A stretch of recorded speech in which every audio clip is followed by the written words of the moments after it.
Leader. Today I'm talking about being prepared. So we're going to look at the parable spoken by Jesus in Matthew 25. It's about the 10 virgins.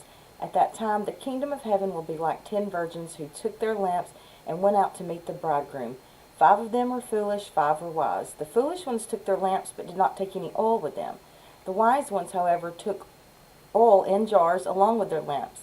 The bridegroom was a long time in coming. They all became drowsy and fell asleep. At midnight the cry rang out, "Here's the bridegroom, come out to meet him." Then all the virgins woke up and trimmed their lamps. The foolish ones said to the wise, "Give us some of your oil, our lamps are going out." "No," they replied, "there may not be enough for us and you. Instead, go to those who sell oil and buy some for yourselves." But while they were on their way to buy the oil, the bridegroom arrived. The virgins who were ready went in with him to the wedding banquet, and the door was shut. Later the others also came. "Lord, Lord," they said, "open the door for us." But he replied, "Truly I tell you, I don't know you. Therefore keep watch, because you do not know the day or the hour." There are so many lessons we can glean from that group of scriptures, but today I'm wanting us to focus on being prepared. Being prepared for when the Lord calls you home, as well as just being prepared for what the Lord's asking you to do while you're here in this life. So if you think about athletes, especially Olympic athletes, they only perform once every 4 years. Now imagine if, because 4 years can take a while to come around, right? Time's very relative. So imagine if they didn't really think about it or really worry about it. This is taking too long. Hey, I'll get to it. And then they try to go to the Olympics. They're not going to do very well, right? The Olympics, the performance that they do at the Olympics, rather, is a fruit of all the preparation they put in. 4 years worth of day after day after day, focusing, preparing, training themselves physically, training themselves mentally to do what they're called to do. So that's like with us.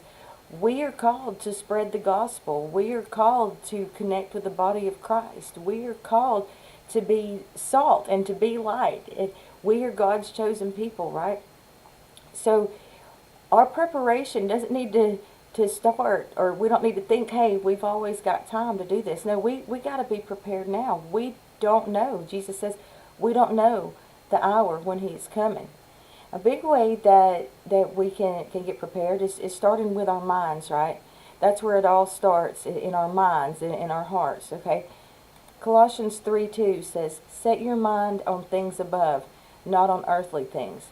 It's very easy while we're waiting, it seems like a long time for Him to come back and call us home, to get sucked into things of this world, right? Sometimes it's not even bad things. You can get, focused on relationships with others that would be good relationships, but more focus on them more than your relationship with God, or can get sucked into your next phase of life. We're all pretty much waiting on something, or sucked into, hey, now I'm just focused on buying the next house, buying the next car. Whatever it is, these things are not bad, but if they take precedent to us preparing for the Lord, that's when they can become bad. That's when we have a problem. So if you become more eternally minded and think about, what am I doing today that's impacting my eternity? More importantly, if the Lord called me home right now today, would I be prepared?